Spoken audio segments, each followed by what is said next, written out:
নমস্কার বন্ধুরা, আজ থেকে 2024 সালের মাধ্যমিক পরীক্ষা শুরু হয়েছে। আজ 2রা ফেব্রুয়ারি। আজ ছিল প্রথম ভাষা অর্থাৎ বাংলা পরীক্ষা এবং বাংলা পরীক্ষার প্রশ্নপত্রটা আমি তোমাদের সামনে নিয়ে এসেছি। প্রথমেই তোমরা জানো যে বাংলা যে প্রশ্নপত্র তাতে প্রথমেই থাকে 17টা এমসিকিউ, যেগুলো হচ্ছে সবই 1 নম্বরের প্রশ্ন, এখানে কোনো অর্থ থাকে না। তো প্রথমে ওই 17টা এমসিকিউ এর পরে শুরু হয় 1 নম্বরের শর্ট কোয়েশ্চেন, যেখানে টোটাল 19টা প্রশ্নের উত্তর দিতে হয়। তবে এখানে অনেক অর্থ থাকে, তোমরা নিজেদের পছন্দ মতো প্রশ্ন নির্বাচন করে উত্তর দিতে পারবে। এরপরে শুরু হয় 3 দাগের প্রশ্ন, যেখানে 3 মার্কের প্রশ্ন থাকে। এখানেও তোমরা নিজেদের পছন্দ মতো প্রশ্ন নির্বাচন করে উত্তর করতে পারবে। এরপরে 4 নম্বর 5 নম্বর, এখানে যথাক্রমে 5 মার্কের প্রশ্ন থাকে।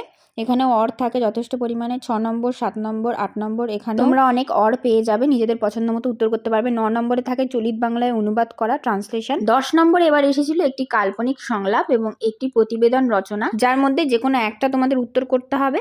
আর 11 নম্বরে ছিল প্রবন্ধ রচনা, যেখানে 4টে অপশনের মধ্যে যে কোনো একটা লিখতে হবে।